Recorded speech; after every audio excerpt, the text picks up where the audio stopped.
जय श्री कृष्ण, राधे राधे, जय माताजी। अने मित्रों, शियाळो चालू थई गयो छे तो आमळा आवता होय छे अने आपणे मुखवास बनावता होय छे, अथाणुं बनावता होय छे, मुरबो बनावता होय छे।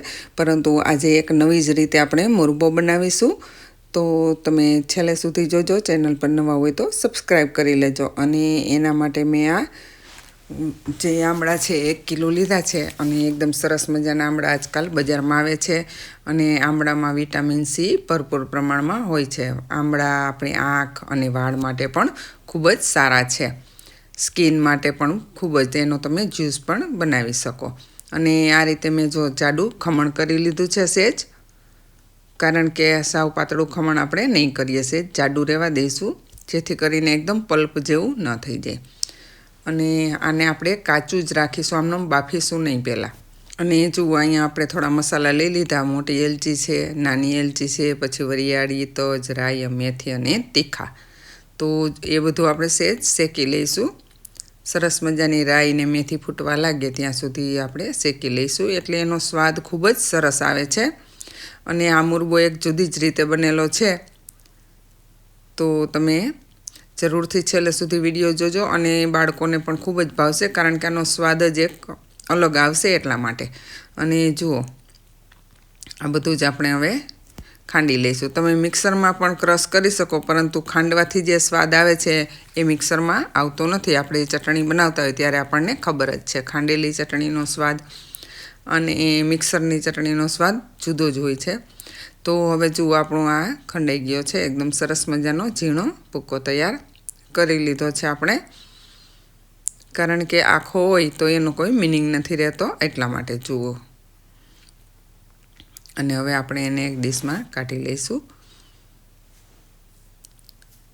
અને ડીશમાં કાઢ્યા પછી તમે એમાં રાઈનો બોરો પણ ભેરવી શકો, અથવા તો તમને જાણો છો આ રીતે મરચાંનો તૈયાર પાવડર આવે છે એ લીધો છે, હળદર છે, ત્યારબાદ આપણે એમાં હિંગ પણ નાખીશું અને ત્યારબાદ આપણે નાખીશું ચટણી। ચટણી તમે તમારી ટેસ્ટ મુજબ નાખી શકો।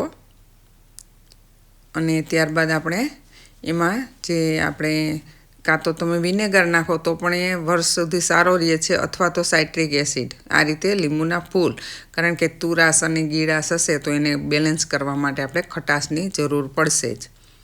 અને હવે આપણે ખાંડ લઈ લઈશું। તો અહીં મેં 750 ગ્રામ ખાંડ લીધી છે, કારણ કે 1 કિલો મુરબું આમળા છે તો ઠળિયાને એ નીકળી ગયું હોય તો। અને હવે આપણે એની ચાસણી બનાવી લઈશું।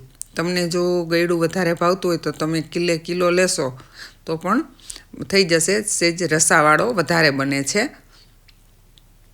અને હવે આપણે આપણું ખમણ છે જે આમળાનું એ એમાં નાખી દઈશું।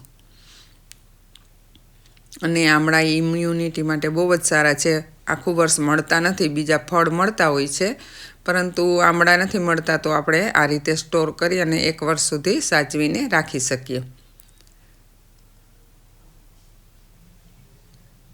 અને આ રીતે હલાવશું એટલે એ ચાસણીમાં ગરમ થશે એટલે ઓછો થઈ જશે અને બફાવા માંડશે।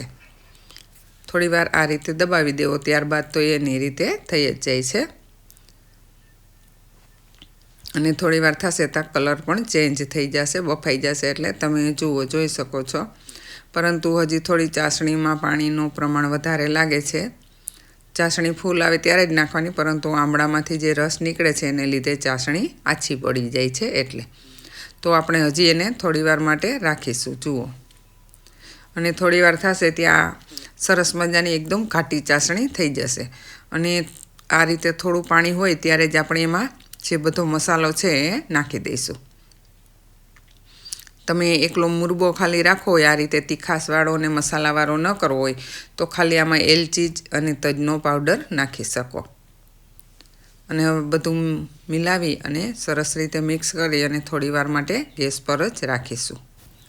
આ અથાણું તમે જે મુરબો છે અથાણા ટાઈપ, એ તમે 1 વર્ષ સુધી ફ્રીજમાં સ્ટોર કરી શકો અને બહાર પણ 3 થી 4 મહિના રહેશે તો પણ કંઈ થશે નહીં, કારણ કે ચાસણી સરસ આવી હોય એટલા માટે। અને રોટલી, પૂરી, પરોઠા હારે પણ બહુ જ મસ્ત લાગે છે। અને આમળા એ આપણી સ્કિન માટેને સારા છે, તો તમે આખું વર્ષ આને સ્ટોર કરી શકો। અને છોકરાઓને પણ ખૂબ જ ભાવશે। અને બહાર ક્યાંય મુસાફરીમાં લઈ જવું હશે તો પણ તમારે શાકની કે જરૂર નહીં પડે. તો વિડીયો કેવો લાગ્યો એ કોમેન્ટ કરજો અને ચેનલને સબસ્ક્રાઈબ કરી લેજો. Thank you friend.